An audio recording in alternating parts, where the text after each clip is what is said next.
સ્તવન કરું, સ્તવન કરું, સ્તવન કરું ઈસુ તારું.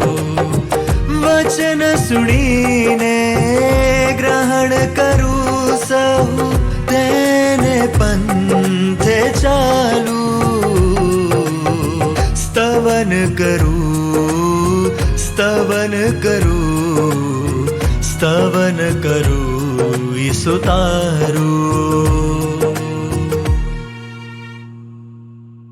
પ્રિય મિત્રો, આજના સ્તવન કાર્યક્રમમાં આપ સર્વનો હું આવકાર કરું છું. મિત્રો, બાઇબલ તો જીવંત ઈશ્વરના જીવંત વચનો છે. જે કોઈ તેને નિયમિત સાંભળે છે અને વાંચે છે તે સર્વને ઈશ્વર આશીર્વાદ આપે છે. મિત્રો, ઈશ્વર આપણા સર્જનહાર છે. તેથી તેમની સ્તુતિ આરાધના કરવી તે આપણી ફરજ બને છે. તેમના વચનો નિયમિત વાંચવાથી અને પાળવાથી ઈશ્વરની નિકટતાનો અનુભવ થાય છે. તેથી જ આપણે તેનો નિયમિત અભ્યાસ કરી રહ્યા છીએ. મિત્રો, આજના અભ્યાસમાં આગળ વધતા આપણે હોશિયા 11 અને 12મો અધ્યાય જોઈશું. તેમાં બળવાખોર પ્રજા પર પ્રભુના અનહદ પ્રેમ વિશે સમજાવવામાં આવ્યું છે. પણ તે જ પ્રજા જ્યારે જૂઠ્ઠા લોકોનો સાથ આપે છે ત્યારે ઈશ્વર ઠપકો આપે છે અને ન્યાયદંડની જાહેરાત પણ કરે છે.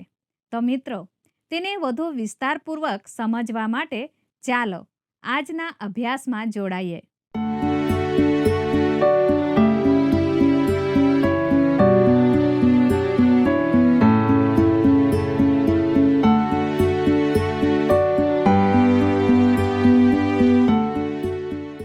નમસ્કાર મિત્રો, સ્તવન કાર્યક્રમમાં આપ સૌનું સ્વાગત કરતા મને ખૂબ આનંદ થાય છે.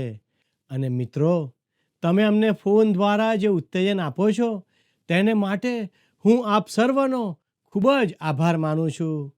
વ્હાલા મિત્રો, સ્તવન કાર્યક્રમમાં આપણે હોશિયા પ્રબોધકના પુસ્તકનો અભ્યાસ કરી રહ્યા છીએ. હોશિયાના પુસ્તકનો અભ્યાસ ચાલુ રાખતા આજે આપણે 11 અને 12 અધ્યાય જોવાના છીએ. આ 11 અને 12 અધ્યાયનો વિષય છે ઈશ્વર ઇઝરાયલનો ન્યાય કરશે પણ તેને છોડી દેશે નહીં. મિત્રો, હવે 11મો અધ્યાય એક નવી શરૂઆત કરે છે. અત્યાર સુધી ઈશ્વરના લોકોના અનાજ્ઞાકિતપણા પર ભાર મૂકવામાં આવતો હતો, પણ હવે નવી બાબત સાંભળવા મળશે અને તે છે ઈશ્વરનો પ્રેમ. તો મિત્રો, આવો હોશિયા પ્રબોધકનું પુસ્તક તેનો 11મો અધ્યાય અને તેની પહેલી કલમ આપણે વાંચીએ. ઇઝરાયેલ બાળક હતો ત્યારે હું તેના પર પ્રીતિ રાખતો હતો ને મારા પુત્રને મેં મિસરમાંથી બોલાવ્યો. આ વચન મૂળભૂત રીતે ઇઝરાયેલ દેશને લગતું છે. મિત્રો, તેમાં કોઈ શંકા નથી. તે ઈશ્વર અને દેશ વચ્ચે ગાઢ સંબંધ દર્શાવે છે. ખરેખર તો ઈશ્વર કહી રહ્યા છે કે ઇઝરાયેલ મારો પુત્ર હતો. તેમણે મને અને તમને બચાવ્યા છે. પ્રેમ ઉદ્ધારનો આધાર નથી, પણ તે ઉદ્ધાર માટે ઉત્તેજન આપે છે. ખ્રિસ્તમાં આપણા ઉદ્ધારની પાછળ હકીકત એ છે કે તે આપણા માટે મરણ પામશે. દેવે જગત પર પ્રેમ કર્યો. યોહાન 3 અને 16માં પ્રભુનું વચન બહુ સ્પષ્ટ કહે છે. ઈશ્વર કહે છે, ઇઝરાયેલ બાળક હતો ત્યારે મેં તેને પ્રેમ કર્યો. તેનામાં એવું કશું ન હતું કે તેણે સારા કામો કર્યા હતા, પણ મારા પ્રેમની ખાતર હું તેને મિસરમાંથી બહાર લાવ્યો.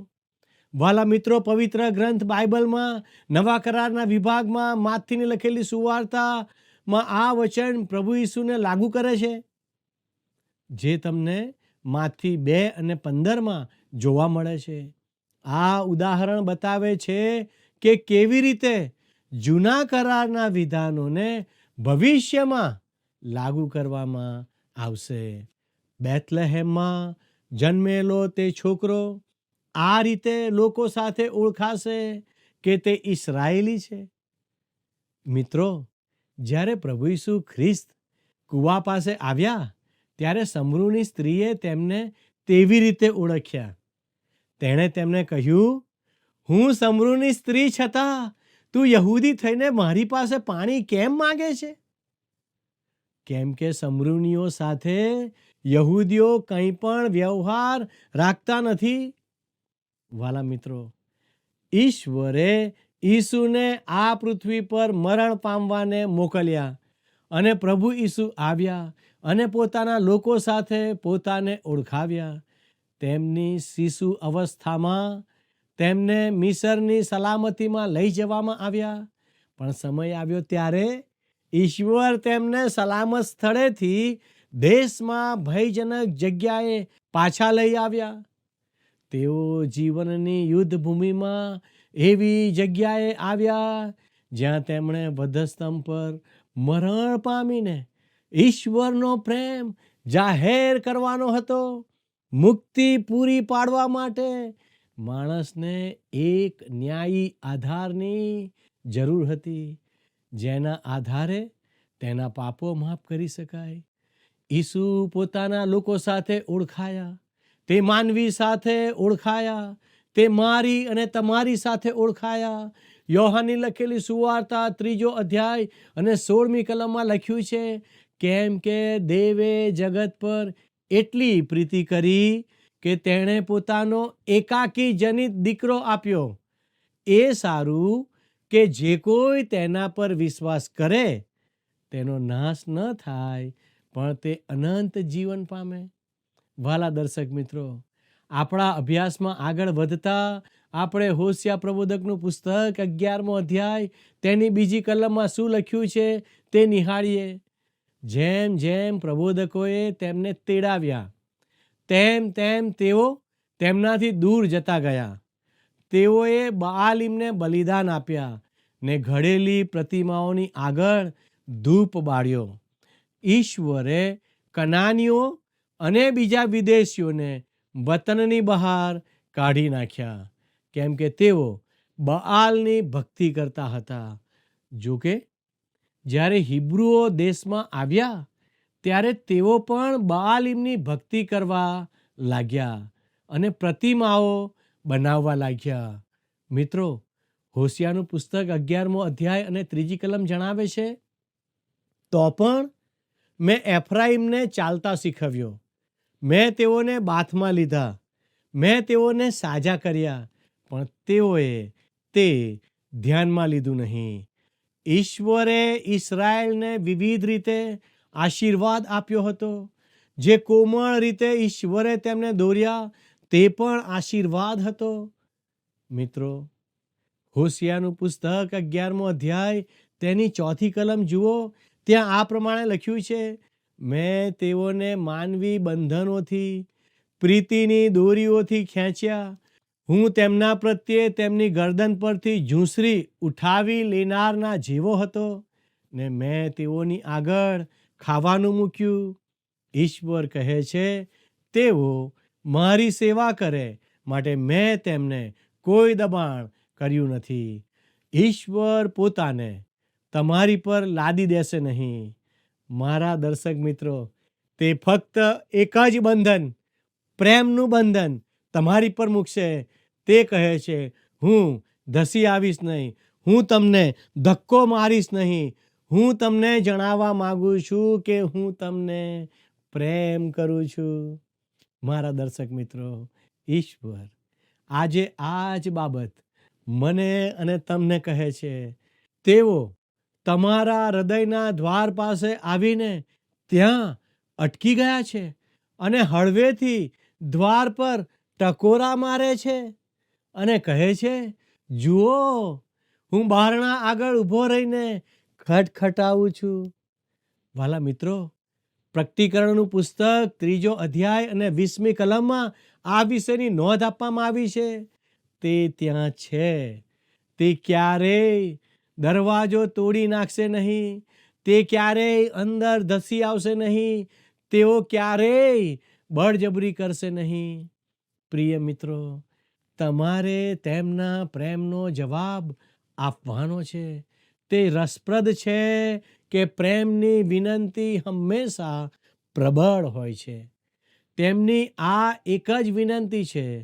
શું તમને લાગે છે કે તે બીજી કોઈ પદ્ધતિનો ઉપયોગ કરશે?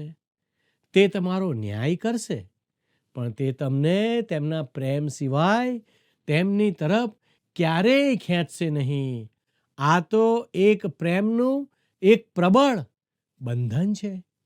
મિત્રો, હવે આપણે હોશિયાનું પુસ્તક 11મો અધ્યાય અને 5મી કલમ વાંચીએ. તે મિસર દેશમાં પાછો જશે નહીં, પણ આસુર તેનો રાજા થશે, કેમ કે તેઓએ મારી તરફ પાછા ફરવાની ના પાડી.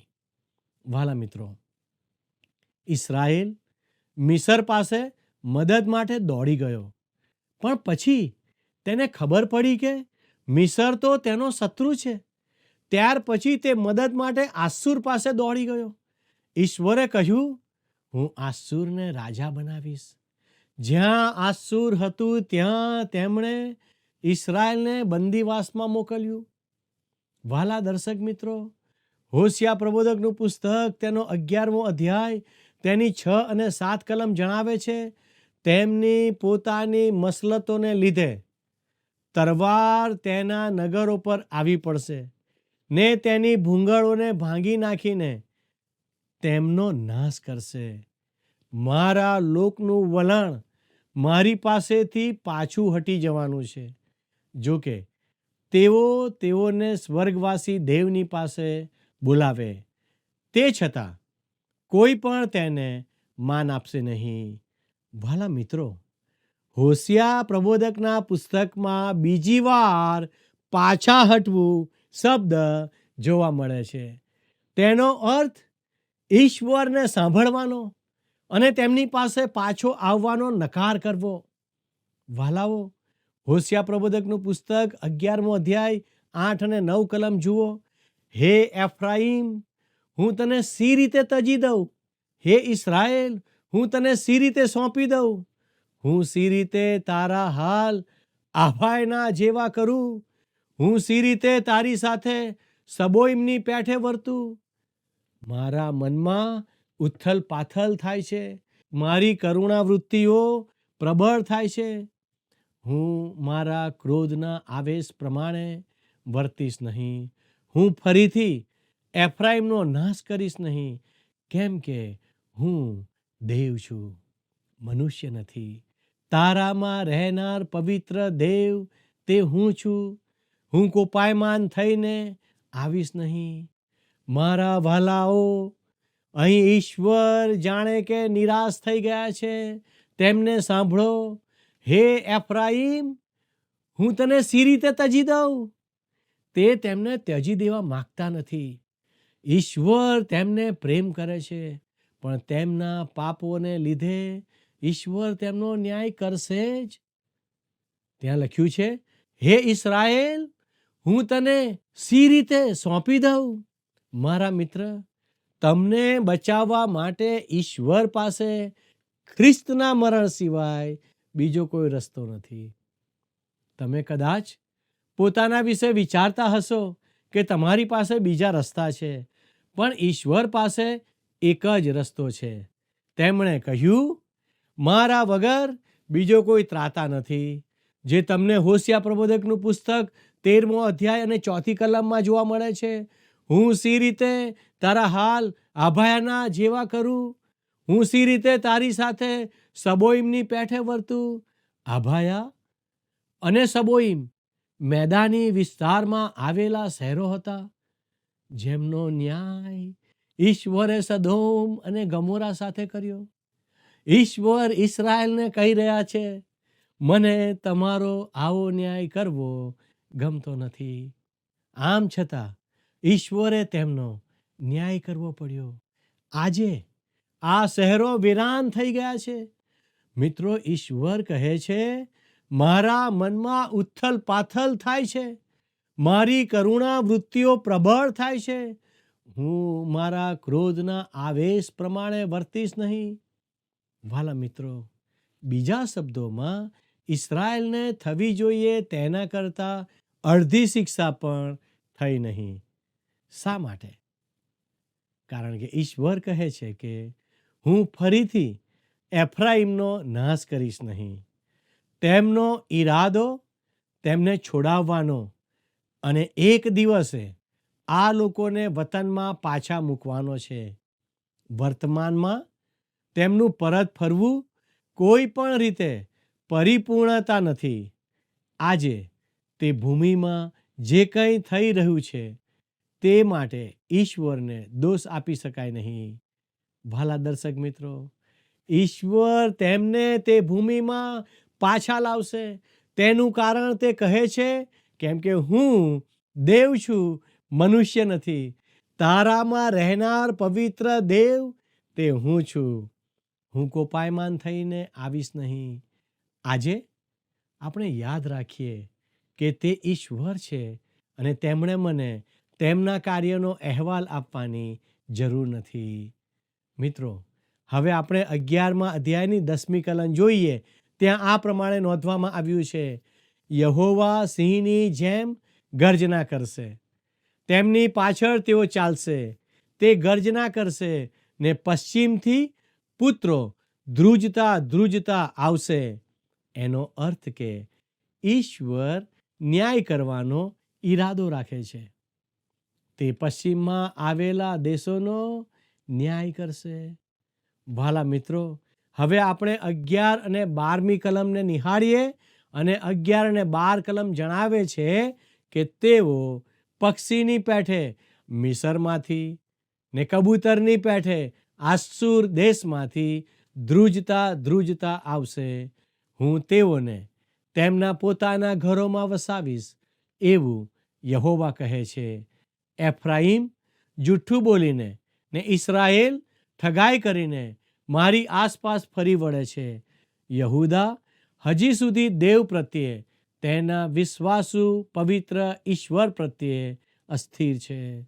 મારા વાલા દર્શક મિત્રો, દક્ષિણના યહૂદાના રાજ્યમાં હજુ પણ કેટલાક સારા રાજાઓ હતા, પણ ઉત્તરના રાજ્યમાં એક પણ ન હતો. કેટલાક રાજાઓ જૂઠ અને છળ કપટનો આશરો લેનારા હતા, પણ કોઈ ઈશ્વરને મૂર્ખ બનાવી શક્યું નથી. તે જાણે છે અને કોઈક દિવસે સત્ય પ્રમાણે ન્યાય કરશે. વાલા મિત્રો, હવે 12મા અધ્યાયમાં ઇસ્રાયેલ વિરુદ્ધ ઈશ્વરના ન્યાય ચુકાદાનું વિધાન ચાલુ રહે છે અને આપણે હવે 12મા અધ્યાયનો અભ્યાસ કરતા હોશિયાનું પુસ્તક 12મો અધ્યાય અને તેની પહેલી કલમ વાંચીએ. એફ્રાઈમ વાયુ ઉપર નિર્વાહ કરે છે ને પૂર્વના વાયુ પાછળ ફાંફા મારે છે. તે જૂઠ તથા વિનાશની નિત્ય વૃદ્ધિ કરે છે. તેઓ આસુરની સાથે કોલ કરાર કરે છે ને મિસરમાં તેલ લઈ જવા આવે છે. વાલા દર્શકો, અહીં ઈશ્વર પૂર્વમાંથી અરબી રેગિસ્તાનમાંથી આવતા પવન વિશે કહી રહ્યા છે. જેમ પૂર્વનો પવન આવે છે તેમ હું આસુરને ભૂમિમાં આવવા દેવાનો ઈરાદો ધરાવું છું. હોશિયા 12:2-4 કલમ કહે છે, યહૂદાની સાથે યહોવાને વાદ કરવાનો છે. તે યાકૂબને તેના આચરણો પ્રમાણે શિક્ષા કરશે. તેના કૃત્યો પ્રમાણે તે તેને બદલો આપશે. ગર્ભસ્થાનમાં તેણે પોતાના ભાઈની એડી પકડી અને પુખ્ત ઉંમરે તેણે દેવની સાથે બાથ ભીડી. હા, તેણે દૂતની સાથે બાથ ભીડી ને જય પામ્યો. તેણે રડીને તેની યાચના કરી. તે તેને બેથેલમાં મળ્યો. ત્યાં તે આપણી સાથે બોલ્યો. ઘણા લોકો એવો પ્રશ્ન કરે છે કે શા માટે ઈશ્વરે તેમના વચનમાં આવું નોંધ્યું છે કે યાકૂબે તેના ભાઈ એસાવની એડીને પકડી. મિત્રો, વૈદ્યકીય જ્ઞાન અને મનોવિજ્ઞાને કહ્યું છે કે માણસના જીવનનો સૌથી અગત્યનો તબક્કો તે છે જ્યારે તે કુખમાં હોય છે. કારણ કે કુખમાં તેના શરીરની સાથે તેનું ચારિત્ર પણ ઘડાય છે. આ નાનો યાકૂબ કુખમાં જ કશું બતાવવા લાગ્યો. તે જાહેર કરવા માંગતો હતો કે તે જ્યેષ્ઠ બનવા માગે છે. જો કે એસાવે તેને પાછળ પાડી દીધો, છતાં યાકૂબ જ્યેષ્ઠ બનવા માંગતો હતો. પ્રથમથી જ તેના હૃદયમાં એવું હતું, તેથી તેણે તેના જન્મથી જ યુદ્ધ કરવાનું શરૂ કર્યું. તે પછી ઈશ્વરે તેને આધીનતામાં લાવવા પનીએલ પાસે યુદ્ધ કર્યું કે જેથી તે તેને આશીર્વાદ આપી શકે. હા મિત્રો, તેનામાં દૂત સામે જીતવાનું અને ટકી રહેવાનું સામર્થ્ય હતું. શું તે સારો કુસ્તીબાજ હતો? ના ના ના, યાકૂબ કુસ્તીબાજ ન હતો. તેનો કાન અને ખભો જમીનને અડકી ગયા હતા. ઈશ્વરે તેને નીચે પાડી દીધો, છતાં તે જીત્યો. કેવી રીતે? મિત્રો, આધીન થઈને. મારા દર્શક મિત્રો, તમે ઈશ્વર સામે ઈચ્છો તેટલું લડો, પણ જ્યાં સુધી તમે ઈશ્વરને આધીન નહીં થાવ ત્યાં સુધી ક્યારેય જીતી શકશો નહીં. હોશિયા 12:5 જુઓ.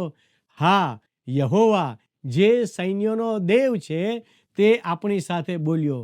યહોવા એ તેમનું સ્મારક નામ છે. યહોવા એટલે પ્રભુ. ઈશ્વરે ઇસ્રાયેલને પોતાની યાદગીરી રૂપ આપેલું નામ હતું. તેમણે કહ્યું, તું મને હંમેશા મારા નામથી ઓળખશે. હું યહોવા છું, સ્વયં અસ્તિત્વ ધરાવનાર જીવંત ઈશ્વર છું. આપણને ઈશ્વરની યાદ અપાવવા કોઈ ચિત્રોની જરૂર નથી. તેમનું નામ જ તેમનો સ્વભાવ દર્શાવે છે. હોશિયા 12:6 લખ્યું છે, તે માટે તું તારા દેવની પાસે પાછો આવ, કૃપાળુ થા ને ન્યાયી માર્ગે ચાલ ને નિરંતર તારા દેવની સેવામાં રહે. આ લોકો જે બોલતા હતા તે તેમણે પાળવાની જરૂર હતી. ફક્ત જીવંત ઈશ્વર પાસે આવવાથી અને તેમની સતત રાહ જોવાથી આપણને દયા અને ન્યાય મળશે. તે બંને સાથે સાથે જાય છે. તમે એક સિવાય બીજાને મેળવી શકો નહીં. હોશિયા 12:7 જુઓ.